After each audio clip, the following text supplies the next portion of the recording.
देवासुर देवासुर संग्राम में हम निरपेक्ष न रहे। पुराणों में देवासुर संग्राम का वर्णन पग पग पर किया गया है। प्रत्येक पुराण में किसी न किसी बहाने किन्हीं देवताओं और किन्हीं असुरों की लड़ाई के प्रसंग बार बार वर्णित किए गए हैं। सच तो यह है कि देवासुर संग्राम अनादि काल से चल रहा है और अनंत काल तक चलता रहेगा।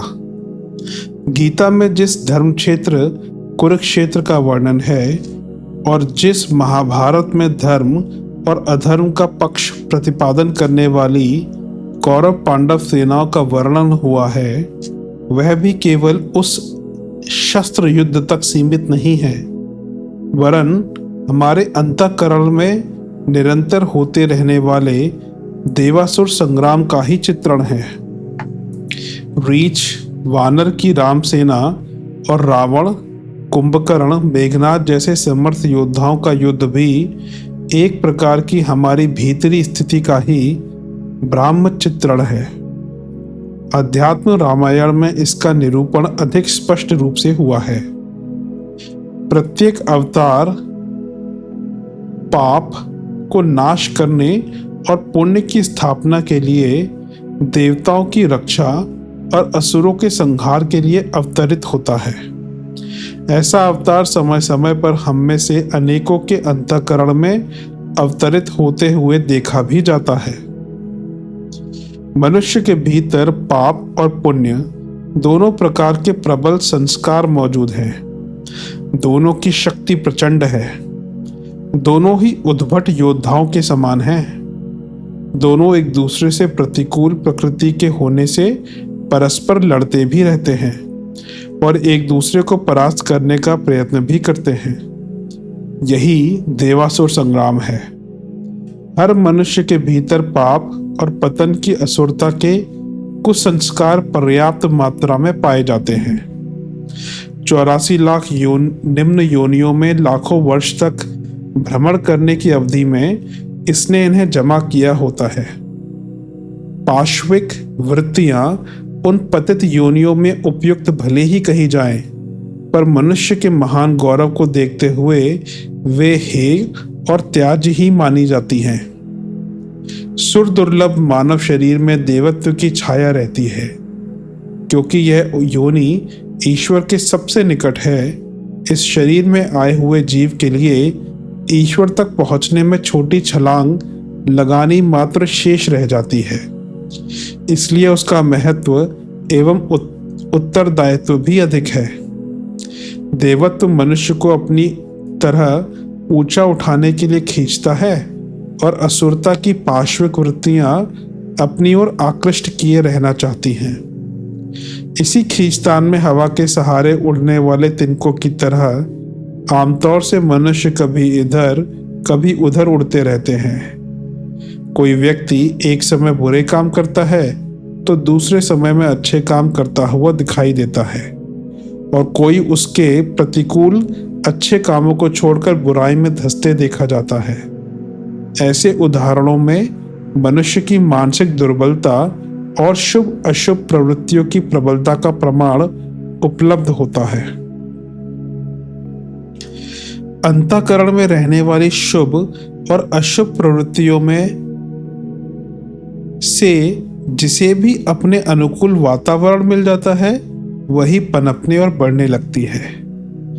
अंतःकरण में रहने वाली शुभ और अशुभ प्रवृत्तियों में से जिसे भी अपने अनुकूल वातावरण मिल जाता है, वही पनपने और बढ़ने लगती है।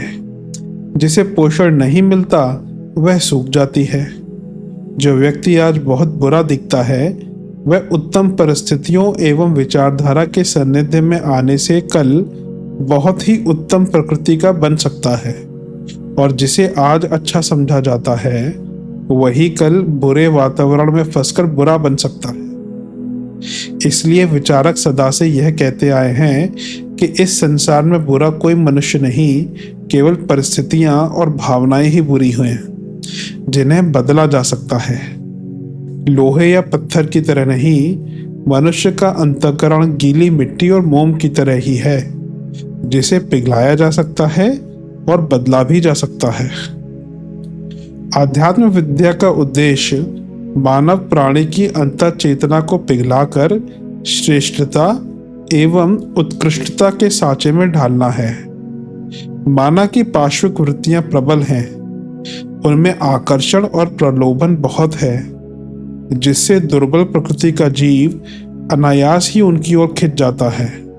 पर इसका अर्थ यह नहीं कि सत्प्रवृत्तियों को बढ़ाया या परिपुष्ट नहीं किया जा सकता। कार्य थोड़ा कठिन अवश्य है, पर असंभव किसी भी प्रकार नहीं। पानी को फैला देने से वह नीचे की ओर आसानी से बहने लगेगा, पर यदि उसे ऊंचा उठाना हो तो अनेक उपकरण इकट्ठे करके और बल प्रयोग करने से ही वह ऊपर चढ़ेगा। इसी प्रकार मनोवृत्तियों के निम्नगामी प्रवाह को ऊर्ध्वगामी बनाने में श्रम तो करना पड़ता है और समय भी लगता है। आध्यात्म विद्या में श्रम और समय लगना इस प्रकार स्वाभाविक ही है। पानी ऊपर खींचना हो तो साधन और शक्ति के अनुरूप मात्रा में ही चढ़ेगा, पर गिराने और नीचे बहाने में न समय की आवश्यकता है और न शक्ति की। चाहे जितनी मात्रा में उसे क्षण भर में नीचे गिराया जा सकता है, पर ऊंचा उठाने की प्रक्रिया इस प्रकार नहीं हो सकती। इसलिए आध्यात्म का मार्ग श्रम साध्य, समय साध्य और क्रमिक सफलताओं के साथ पूरा हो सकने वाला माना जाता है। देवासुर संग्राम में आमतौर से असुर पहली बाजी जीतते हैं, पर देवता जब अपनी बेखबरी और लापरवाही छोड़कर कटिबद्ध होते हैं तो अंतिम विजय उन्हीं की होती है। पुराणों में वर्णित देवासुर संग्राम की किसी भी कथा को लें, एक ही कथानक मिलेगा। असुर बहुत ही प्रबल हैं। वे मरते दम तक दुस्साहसपूर्ण युद्ध करते हैं, पर उनकी मूल सत्ता मूलतः पाप और अज्ञान पर खड़ी होती है। इसलिए वह दुर्बलता ही उन्हें ले बैठती है और देव पक्ष का जैसे ही सुव्यवस्थित आक्रमण शुरू होता है, वैसे ही असुर लड़खड़ा जाते हैं। देवताओं में लापरवाही की, विसंगठित रहने की जो कमी है, वही उन्हें असुरों से हराती रहती है। जब वे अपनी इस भूल को समझ जाते हैं और छोड़ देने को तत्पर होते हैं, तो उनकी विजय निश्चित हो जाती है। ऋषि मुनियों को तभी तक लंका के निश्चर मारते खारते रहे जब तक कि वे अलग अलग अपनी अपनी कुटियों में जप तप करते रहे, पर जब संगठित होकर प्रतिरोध का अभियान आरंभ हुआ तो रीछ बंदरों की सेना ने लंका को तहस नहस कर दिया।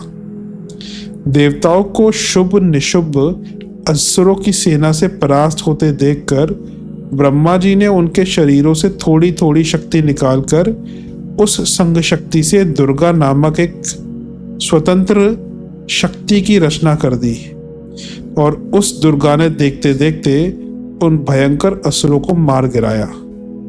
इसी प्रकार का यह प्रयोग त्रेता में भी हुआ था। रावण के नाश का कोई उपाय न देखकर ऋषियों ने अपना अपना रक्त एक घड़े में इकट्ठा किया और उसे जमीन में गाड़ दिया। वही रक्त कालांतर में सीता जी के रूप में प्रकट हुआ। राजा जनक को हल जोतते समय उसी घड़े के टूटने से प्रकट हुई जो बालिका प्राप्त हुई, वह सीता ही आगे चलकर रावण के वंश को नष्ट करने का कारण बनी। देवत्व हर व्यक्ति के अंतःकरण में पर्याप्त मात्रा में मौजूद है, पर वह प्रसुप्त और बिखरा हुआ पड़ा रहता है। उसे अपने स्वरूप का ज्ञान नहीं होता। लंका लागने से पहले हनुमान को अपने ऊपर विश्वास नहीं हो रहा था।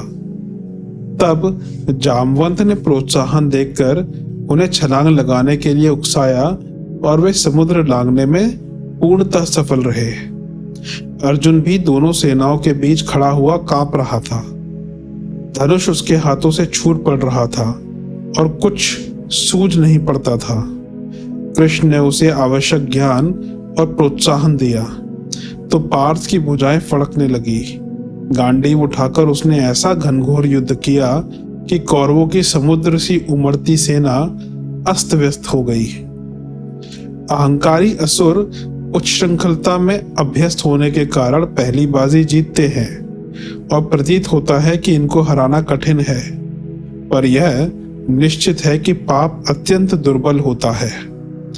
वह घास के ढेर की तरह कितना ही बड़ा क्यों ना हो, व्यवस्थित रूप से लगाई हुई एक छोटी चिंगारी उसे नष्ट कर देने के लिए पर्याप्त होती है। देवत्व के पीछे सत्य है, धर्म है, स्थायित्व है। इसलिए इनके पास स्वल्प साधन होते हुए भी अंत में जीत उन्हीं की निश्चित रहती है। असफलता तो उन्हें तभी तक मिलती है जब तक वे असंगठित और अव्यवस्थित रहते हैं। ये दो दुर्गुण ही उन्हें संकटों में फंसाते हैं। भूल और बुराई का दंड तो सभी को भोगना पड़ता है, देवता भी उससे कैसे बच सकते हैं। लापरवाही, आलस, प्रमाद, ढील ढाल और उपेक्षा जहां कहीं होगी वहां देर सवेर में विपत्ति अवश्य आएगी। देवता हो या मनुष्य, कोई भी यह भूल करेगा तो दंड पाएगा। इसी प्रकार विसंगठन, फूट, पृथकता एवं स्वार्थपरता का भाव भी मानव जाति के लिए एक अभिशाप है। संघ शक्ति का अवलंबन किए बिना मनुष्य अपनी आत्मरक्षा तक कर सकने में समर्थ नहीं हो सकता। व्यक्तिगत क्षेत्र हो चाहे मानसिक चाहे सामाजिक क्षेत्र, दोनों में एक ही सिद्धांत काम करता है। यदि हमारी पार्श्विक वृत्तियां प्रबल हो रही होंगी और देवत्व बिखरा हुआ प्रसुप्त स्थिति में पड़ा हुआ होगा, तो फिर असुर बुद्धि और असुर प्रवृत्ति ही बलवती रहने से जीव निम्न कोटि का पतन और पाप से भरा हुआ दिख पड़ेगा। इसके विपरीत यदि देवत्व सजग, संगबद्ध और सक्रिय रहेगा तो असुरता परास्त हुए बिना न रहेगी। मनुष्य के शरीर में ना अच्छाई है और ना बुराई, उसके भीतरी स्थिति ही ब्रह्म जीवन में फूटती रहती है। इस आंतरिक स्तर को सुधारने और संभालने का कार्य जिस प्रक्रिया द्वारा संभव होता है उसे ही अध्यात्म के नाम से पुकारा जाता है। अध्यात्म का उद्देश्य मनुष्य को पाप और कुविचारों की असुरता से छुड़ाकर सत्य और धर्म की सुख शांतिमय गोद में पहुंचा देने का है। यह सोचना गलत है कि धर्म को अपनाने से हम घाटे में रहेंगे। जिस धर्म को अपनाने से मनुष्य घाटे में रहे वह सच्चा धर्म नहीं कहा जा सकता। आजकल धर्म के नाम पर जो अस्वाभाविक आडंबर पुज रहा है उसके बारे में यह सोचना तो ठीक है, पर असली धर्म तो पारलौकिक और इहलौकिक दोनों ही सुखों का साधन जुटाता है। प्राचीन काल में जब घर घर धर्म की प्रतिष्ठा रहती थी तो भारत में घर घर धन, वैभव, बल, पुरुषार्थ, विद्या, बुद्धि, स्नेह, सौजन्य, आनंद, उल्लास का वातावरण बिखरा रहता था। आज जबकि अधर्म मूलक विचारधारा और कार्यप्रणाली को अपना लिया गया है, घर घर नरक के दृश्य दिख पड़ते हैं। अभाव, दारिद्र्य, रोग शोक, क्लेश कलह, अज्ञान, अविवेक, ईर्ष्या, द्वेष, अहंकार, अभाव जहां भी रहेंगे वहां नरक की अग्नि ही जलेगी। मानव जीवन हमें इसलिए प्राप्त नहीं हुआ कि इस जन्म में नरक जैसी कष्टदायक परिस्थितियों में पड़े रहकर तिल तिल जलने जैसा कष्ट उठाते हुए मौत के दिन पूरे करें और परलोक के लिए अनंत काल तक दुर्गति का साधन इकट्ठा करें। जीवन की महत्वपूर्ण समस्याओं में सबसे बड़ी समस्या यह है कि जिस प्रकार का लक्ष्य विहीन जीवन हम व्यतीत कर रहे हैं, क्या वह उचित है? क्या यही मनुष्य जन्म जैसे दुस्सुर दुर्लभ सौभाग्य का सदुपयोग है? हम अनेक महत्वपूर्ण समस्याओं को उपेक्षा में डाले रहते हैं और निरर्थक बातों को बहुत आवश्यक समझकर उनके लिए माथाफोड़ी करते रहते हैं। यदि विचार पूर्वक देखा जाए तो यही प्रतीत होगा कि हमारे सामने सबसे महत्वपूर्ण समस्या एक ही है, और वह है जीवन का लक्ष्य एवं कार्यक्रम निश्चित करना। यदि इस समस्या को हल कर लिया गया तो अन्य सारी समस्याएं हल हो जाती हैं। यदि यह उलझी पड़ी है तो चारों ओर उलझने ही उलझने बनी रहेंगी।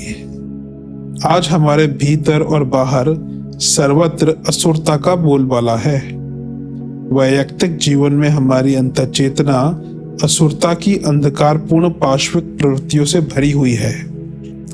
फलस्वरूप मनुष्य शरीर पाकर भी हम घृणित श्रेणी का जीवन व्यतीत कर रहे हैं। इसी प्रकार सामाजिक जीवन में भी अनाचार का वातावरण प्रबल होता जा रहा है, जिसके फलस्वरूप स्वास्थ्य, अर्थव्यवस्था, समाज, राजनीति, पारस्परिक संबंध, नैतिकता और कर्तव्य पालन, उत्पादन और उद्योग प्रत्येक क्षेत्र में संकट उत्पन्न हो रहे हैं और चारों ओर अशांति की काली घटाएं घुमड़ती हुई दिखाई पड़ती हैं।